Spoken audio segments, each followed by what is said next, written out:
This patient education video is one in a series brought to you by the American Academy of Allergy, Asthma, and Immunology, and sponsored through an unrestricted educational grant from UCB Pharma. What triggers my asthma?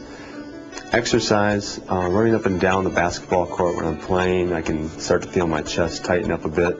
That's when I usually reach for my inhaler. It helps me out.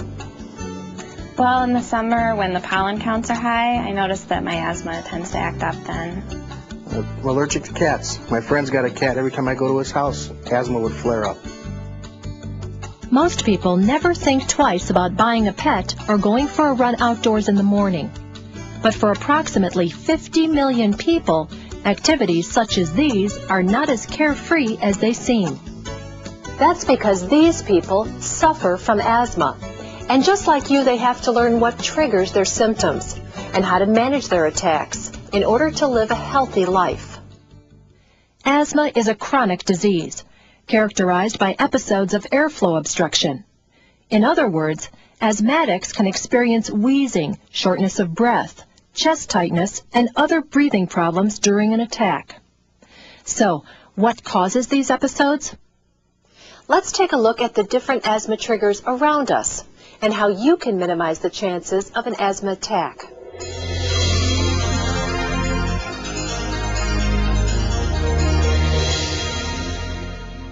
For many of us, being outdoors gives us a chance to relax and have fun. However, something as simple as taking a walk can expose an asthmatic to countless triggers such as allergens from plants and trees. Have you ever walked outside on a hot and windy day only to see the air filled with blossom and plant fibers? While it's only a nuisance to some, pollen can be harmful to asthmatics, especially during the height of the pollen season, from February or March until October, depending on where you live.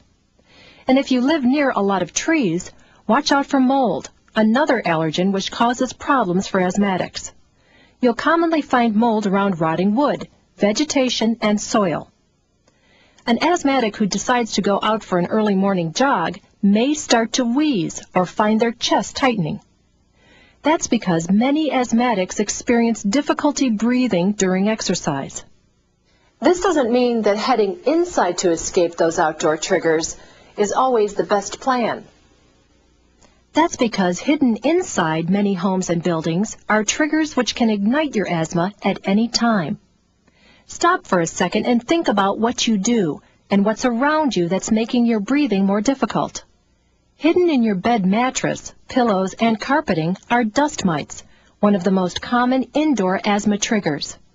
You'll also find dust mites on the floor under a bed, on a shelf full of knickknacks and stuffed animals. Mold can be found indoors too, windowsills, bathrooms, basements.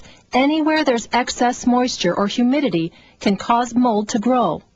They might be great for stress and help us live longer, but approximately 20 to 30% of asthmatics are allergic to the dander, saliva, or urine of cats, dogs, and other common pets.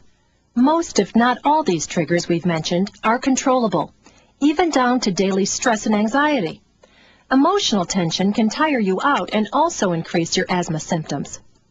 For whatever reason, many asthmatics don't take the time to identify their triggers, and that's where the problems start. Observing when your attack occurred and its severity will help you and your doctor treat and manage your asthma.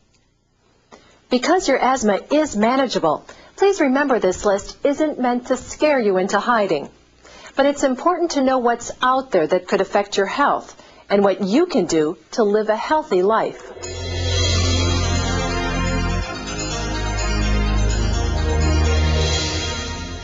So, what can you do to manage your asthma? While the following tips will be helpful, it's important that you work with your allergist to identify your triggers and develop a management plan that's effective for you. The first step, avoid your triggers. Outdoors, however, this becomes nearly impossible. So you may have to stay inside more, or at least limit your activities outside during high pollen and mold conditions, especially when it's windy or very humid. exercise is recommended for asthmatics. So if exercise triggers your asthma, pre-medicating yourself with your medications prescribed by your doctor may help to control your symptoms. When you decide to head indoors, make sure you can relax knowing you've done everything possible to reduce dust, mold, and other allergens from your home. To keep outdoor triggers out, close the windows and use the air conditioner. This filters and dehumidifies the air to help your breathing. Encasing pillows and mattresses with a plastic dust cover, removing carpeting from the bedroom, and washing your bedding regularly in hot water will help keep dust mites from becoming a problem. To control mold, vent or use a dehumidifier to dry the area out. In the bathroom, use cleaners that kill mold and mildew. Even for moderate asthmatics, owning a pet is really not recommended. However, if you must have a pet, keeping it outside or at least out of your bedroom will help control your exposure to the animal dander. Lastly, take your prescribed medications regularly. Anti-inflammatory medications work only if you take the medications when you're supposed to, and over a long period of time. Don't let asthma control your life. Remember that there are a lot of different ways to manage your asthma. You just need to know what triggers affect you. For more information on asthma management, watch the asthma management video program within this series. And remember, talk to your allergist to learn more about your asthma triggers and how to avoid them.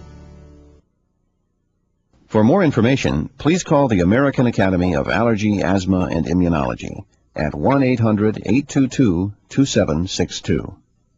Or visit our website at www.aaai.org.